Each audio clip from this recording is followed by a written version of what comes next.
I'm Lloyd Friedman. I was born in 1916, January 25th. I was born on 31st Avenue in Davenport, and this is where I grew up.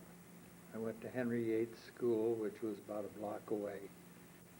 And after Henry Yates, I went to Central High, which I walked to every day, which was about 12 blocks away.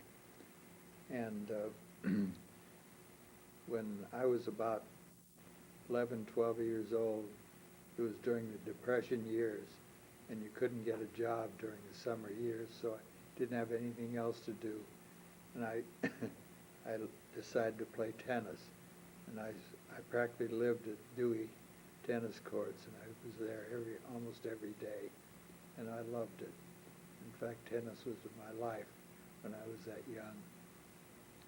And then, of course, when I went to high school, I was on the Central High tennis team. In fact, I was a singles champion at Central High. And as far as tennis was concerned, when I went on to Nebraska, I was on the Nebraska University tennis team in Lincoln. And I went to Lincoln in 1937, and I joined Zeta Beta Tau, which were some of my most enjoyable years. And I was president of Zeta Beta Tau.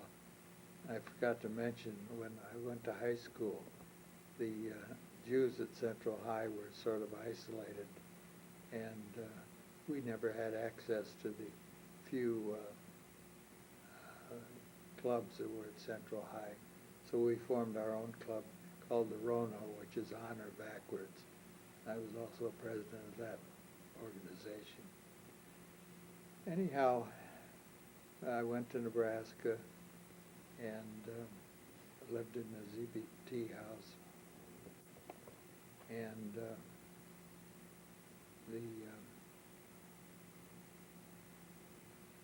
the people I lived with there, or the fellows I lived with there, most of them are still my friends today.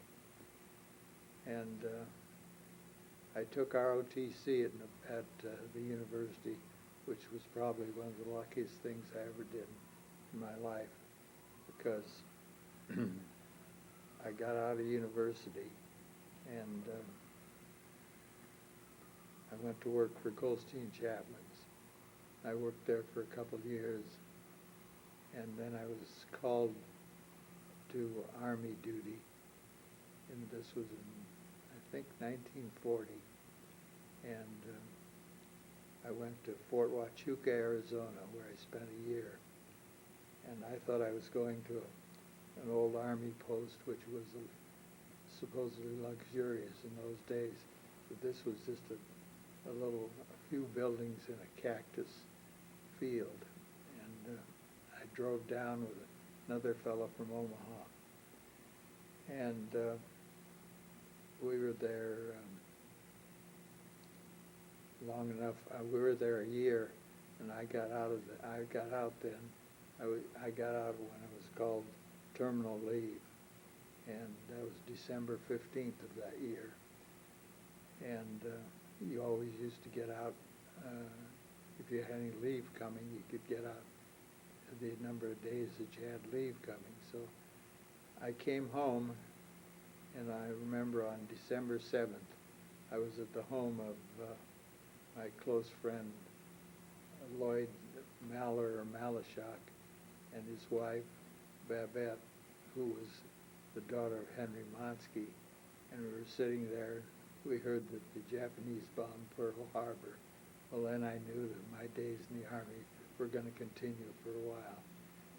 So I waited a few days, and they found me, and they sent me to Camp Robinson in Arkansas.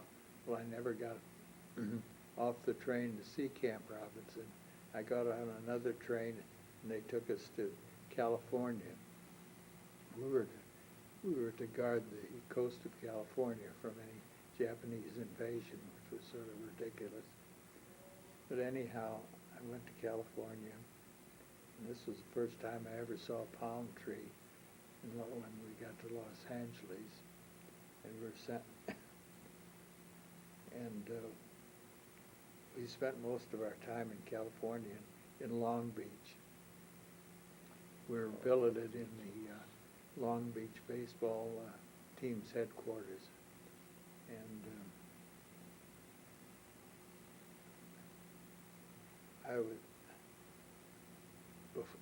I forgot, before that, I was assigned to the 134th Regiment.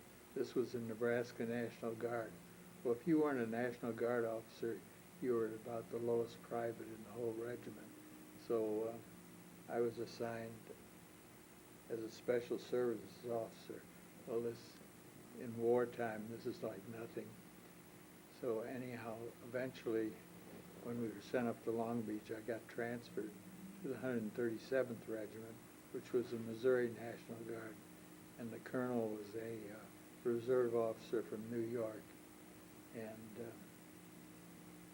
this was fortunate because it didn't make any difference in that regiment whether you were National Guard or Reserve. And we were in Long Beach for a while, and then we eventually got sent down to Camp San Luis Obispo, where we spent a few years. And then eventually, naturally, we thought the war in the Pacific was going pretty good, and we thought since we were in California, we'd get sent to the Pacific for that part of the war. But typically, the Army, they sent us to the East Coast, and so we didn't go to, which was fortunate, we didn't go to the Pacific. And we got sent to Dothan, Alabama, which was, there was an Army post there. And after a while, they decided to send us to England to get ready to invade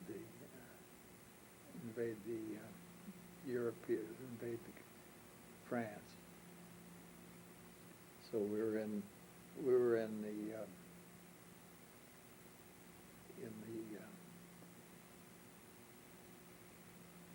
well, I don't know how to describe it. Anyhow, we were in England, and I was the regimental adjutant. The regimental adjutant was the person next to the colonel who was in charge of the headquarters, and always went on advance parties. So I was on the advance party, and we went to this little town of Bodmin, England. It was in Cornwall, and we were there for about a few months till the rest of the regiment came over. And then in June was D-Day. I think it was June 4th.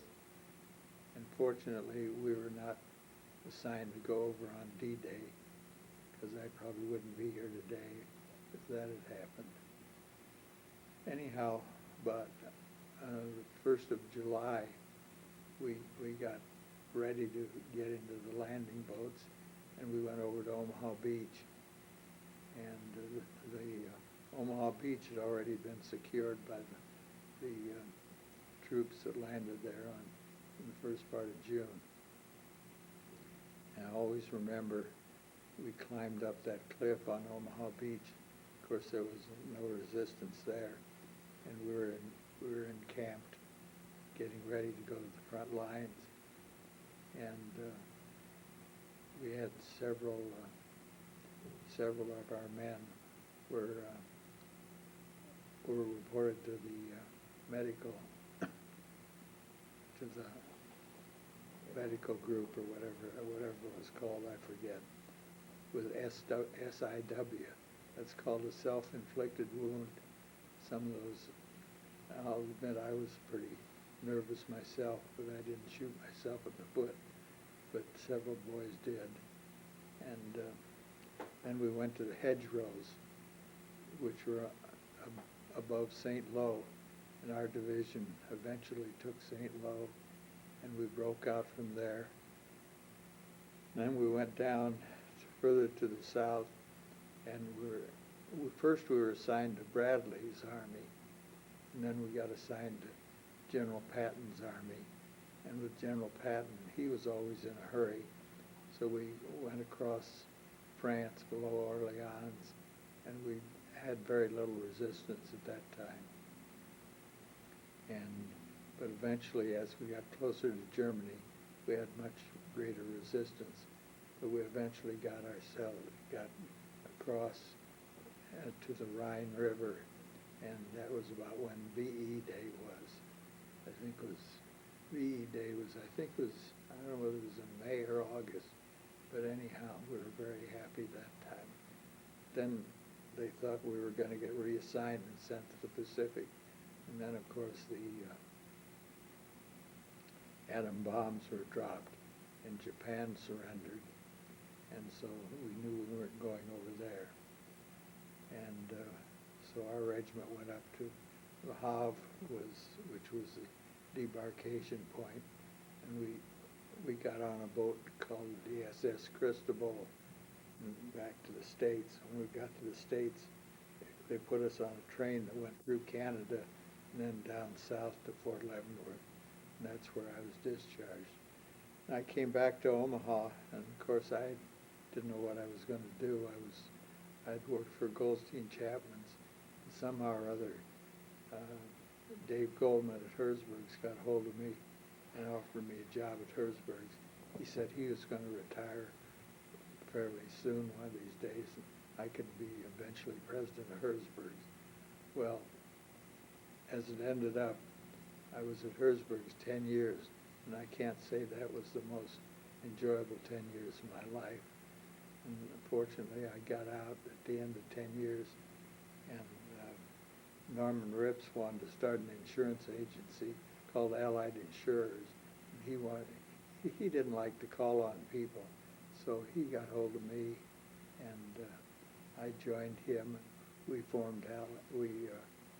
had Allied Insurers. We had a little office on 35th and Dodge, and we had one employee. Eventually, that agency did very well. We ended up with about 17 people, and Alexander and Alexander was a big brokerage company, the second largest in the country, and we merged into Alexander and Alexander. We like to say we merged in there. They really bought us out, and they had an organization called the Independent Insurance Agents of Omaha, which I became president of.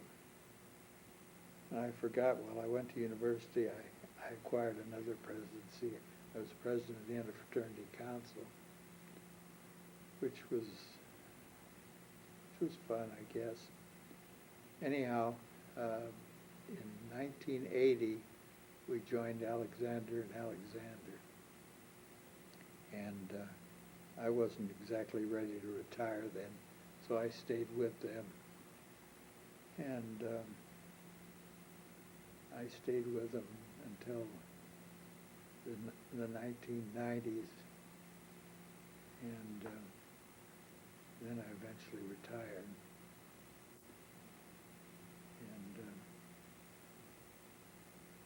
And after I retired, I was still playing tennis all the time. Tennis was really my life, other than business. And about 8 or 9 years ago, I had to have my right hip replaced. Well, that was the end of my tennis career. Ever since then, I haven't been able to play tennis, golf, or anything else. And as you know, I walk with a cane, which isn't so bad. A lot of people can't even walk with a cane. And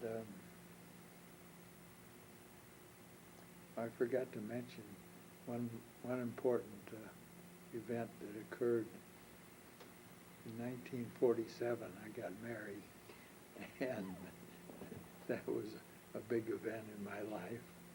And as we've been married about 54 years now.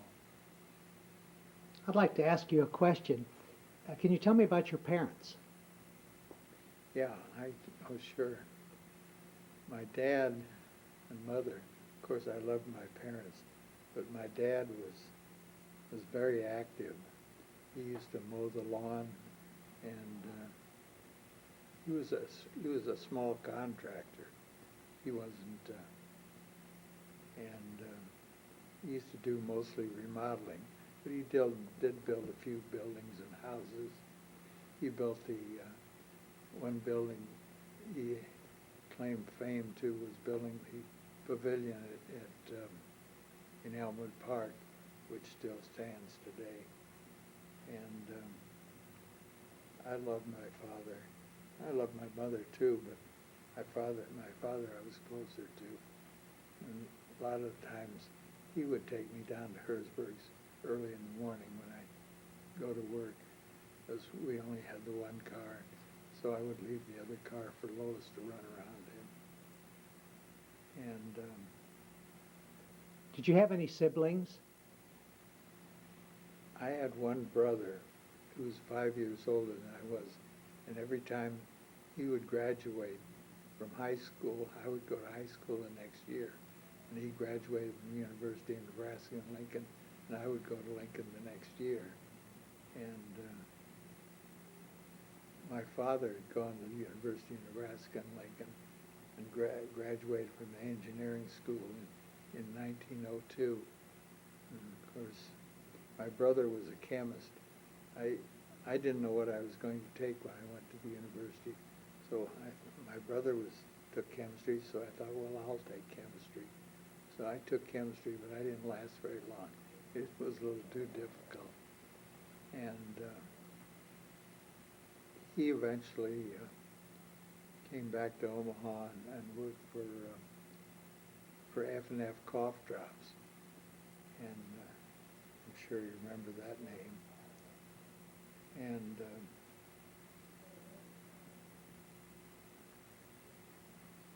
my memory isn't as good as Lois's to everything that happened to me.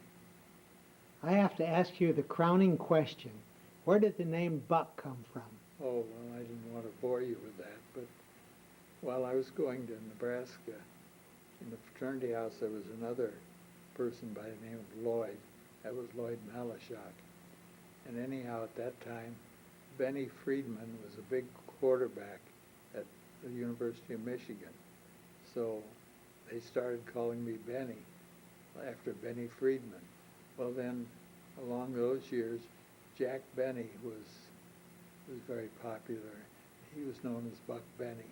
So then from Benny came Buck. And ever since then, the name Buck stuck. I was called Benny for a long time, but that's where Buck came from. But a lot of people in Omaha are going to be glad to know that. Oh, well, usually my best friends only called me Buck, but now almost everybody does. Getting back to your parents, were they born in this country? My mother was born in Evansville, in Evansville, Indiana. She had about 6 or 7 sisters, but I didn't know too many of them. They were my aunts. I knew about 2 or 3 of them. And my father came over with his father from Poland. And when they came over, they got to Little Sioux, Iowa. That's where my father was born, in Little Sioux, Iowa. And eventually, of course, they moved to Omaha.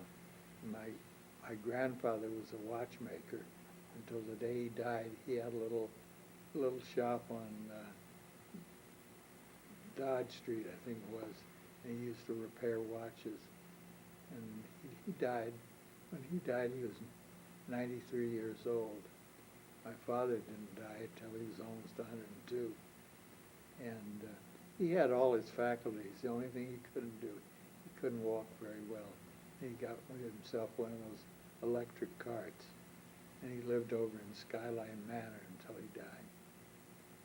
And I never did get too involved in Jewish organizations in Omaha. I was on the board of Temple for a while, and I was on the board of the JCC, but I never liked it, and so I just never followed up at all. Like like Lois, she always liked the Jewish organizations. But I just, not that I didn't like Jews, but I just didn't like that type of thing to do. You must have had a lot of great experiences while you were in the insurance business, didn't you?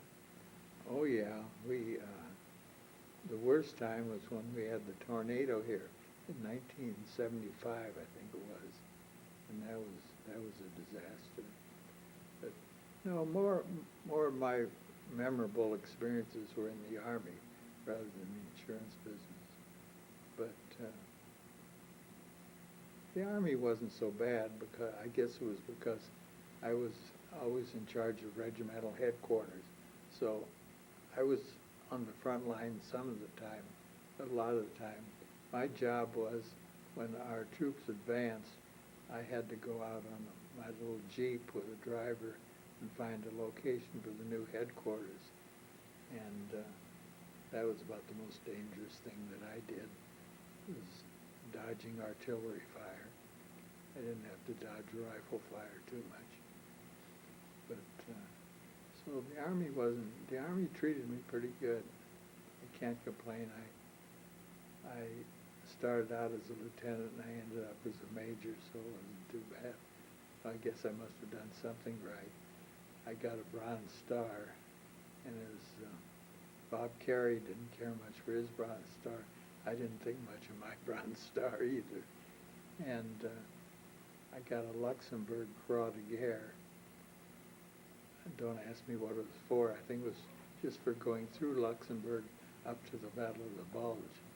We participated. We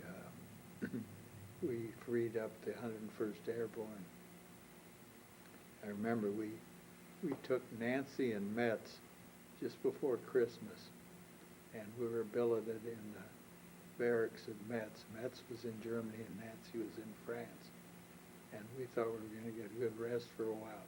We weren't there one day, but they pulled us out and got us sent up north to the Battle of the Bulge. And that was a terrible experience because it was in the dead of winter and it was really cold. And we were billeted headquarters.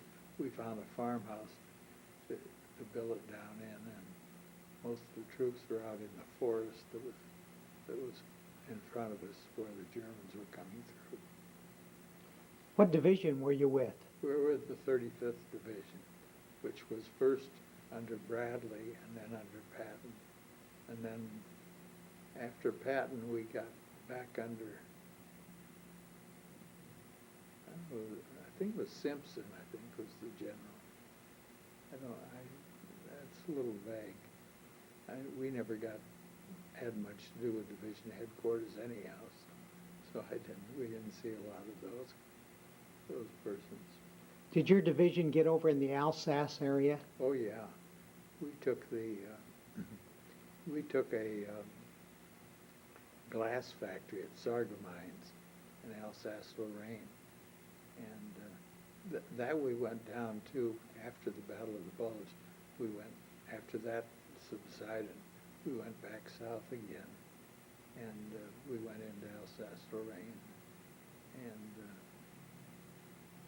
about that time, the Germans were really, there were some pretty good battles then, crossing the Moselle River and a couple other rivers, but the Germans were pretty well beaten by that time.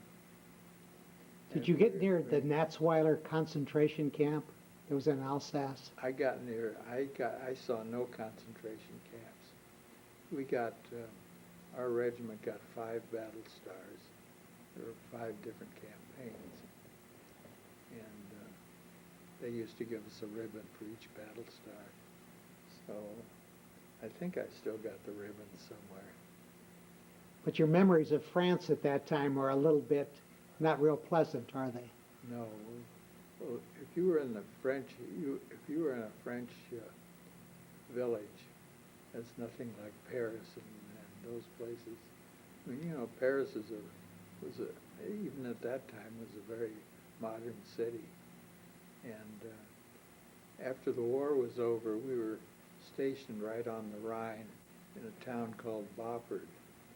And we eventually got moved up to Belgium because Harry Truman was coming over for, I don't know, he was coming over to some conference with some of the British and the Russians and so forth. And since we were the Missouri National Guard, we got chosen to be the honor guard when President Truman landed in Brussels. And Brussels wasn't much of a town. It was a big city, but there really wasn't much to do there. And we were stationed outside at the airport there for several days. Have you had a chance to go back to visit France or Belgium or Luxembourg? Oh, our division had several tours back there, but I couldn't persuade Lowe's to go with me, so I didn't want to go. I went to a couple. Our division still has reunions every year. In fact, we've had 2 reunions in Omaha, and the next reunion is going to be in, I think, Topeka, Kansas. We had a reunion in Orlando, Florida. We've had reunions every year. Have you gone to any of these? Yeah, but you see, being an officer in the Army, your associations were always with officers. You never knew too many. You never got real friendly with the enlisted men. That sounds a little elitish, but that was the way it was. So when I went to the reunions, the few officers that were there, I remembered, and they didn't look anything like I remember them. 50 years, I guess, does a lot to a person. It's amazing how those other guys age, isn't it? Yeah. I feel like I haven't aged as much as they have, but I probably have. No, you probably haven't. Playing that tennis, I'm sure, kept you fit and fiddle. Well, I enjoyed it. I can say that. So you're looking back on the years, the major events in your life is meeting Lois and marrying her and having your son Scott and the granddaughters. Quite fulfilling, isn't it? Yeah, that I remember. My life, those were the big events in my life. And then my business, insurance really is what I sort of enjoyed insurance. I hated the retail business. My days at Herzberg's, I wake up now and I have nightmares that I'm back there. Lois can't understand how I still dream about Herzberg's because it was so long ago. Probably because everything else was so good after that. Maybe. That's a good reason. How long did you spend in the service from the time you went in? 5 years. 5 years. Yeah, because I got in right after we declared war, and which was, I don't know, a day or two after December 7th, after Pearl Harbor. And a lot of the guys that I was friendly with stayed in because they credited, from the day you got your commission, they credited your time. And, you know, you stay in 20 years, you get a pension, about half your salary. Stay in, I think, if you stay in 25 or 30 years, you get 2/3 of your salary, which a lot of the guys from the Air Force here in Omaha are old Air Force men that have stayed in that long. They got themselves another job and they can do pretty well. So you have pleasant memories that you can look back upon. Yeah, the war was something like that I was glad I experienced, but I wouldn't like to do it again. And I think that's true of everybody. There's always something that you did which was not too terribly bad, but you're glad it was over, and you certainly wouldn't want to do it over again.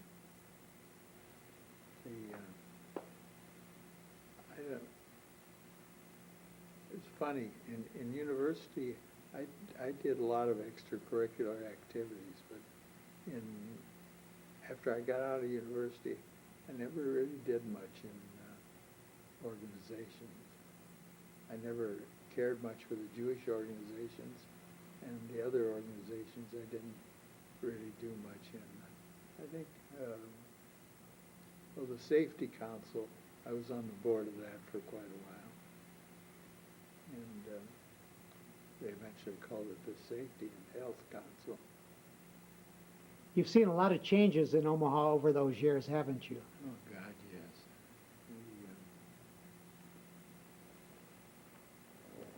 In fact, I still see changes every day now. You know, I don't get downtown very often. When I do get downtown, I don't recognize them. The days when I worked downtown, 16th and Farnham was the center of everything. And I remember Warren Ackerman and Lloyd Malashak were my two best friends. And the three of us worked downtown. For our lunch hour, we'd sometimes get together and play gin, or we'd shoot pool in the old Rocket, which was underneath the, securities building, the basement of the securities building. And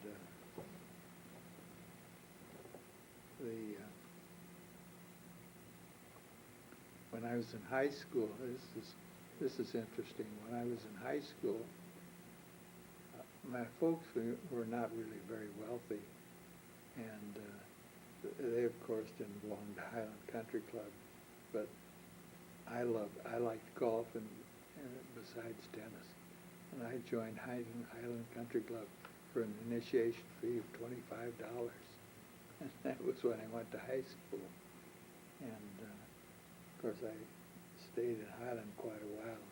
I eventually for a couple of years, I was president of Highland. And that, in fact, while I was president, it was when we first took in most of the Gentile members.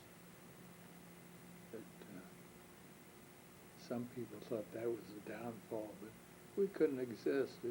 Just like the Federation today, the Center can't exist with all Jews. They got a lot of Gentile members. We couldn't.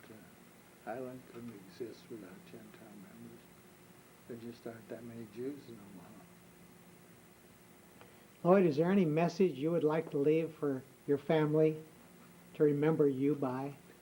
Oh, unfortunately, my family never did anything I wanted them to do, so I really can't.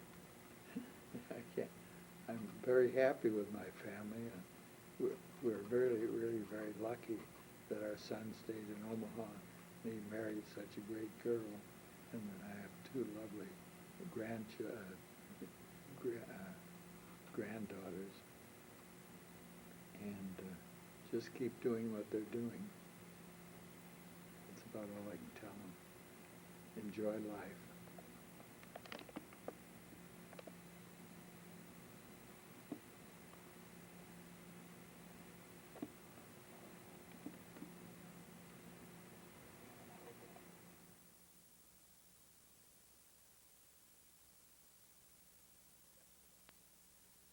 Oh, we've been fortunate, and just continue to be as fortunate as we have been. I'd like to be a little more active than I am, but I don't know. Lois, her health has been good, so she can't say that. Well, we've had such fun. I mean, we had, over the years, we've been lucky. We've had wonderful friends. We traveled a great deal. We went every place we wanted to go. We went to Scandinavia, we went to Northern Europe, we went to Egypt, we went to Israel, we went to Africa, we went to Spain, Morocco, Portugal, we went to China, Italy, you name it. And I used to say, we've got to go while we can go, because you never know. Guess what? We can't go anymore. And we always went with Janet and Ernie Wintrow, who are old friends also, and on these trips, people always were amazed that Lloyd and Ernie had been friends since they went to grade school. They said, "You're still friends?" And that's how it's been with most of our group. We've been just very, very lucky that with a couple of them Phil Lasser and Howie Kaplan, who both died. But everybody else, thank God, is not so well, but they're around. But we have been very fortunate. And we built our house in 1960, and we lived in it for 35 years, and then we moved to Swanson Towers, where we are today. And it's a lovely facility, and we're very fortunate. Well, thank you both. You're two very special people. We thank you.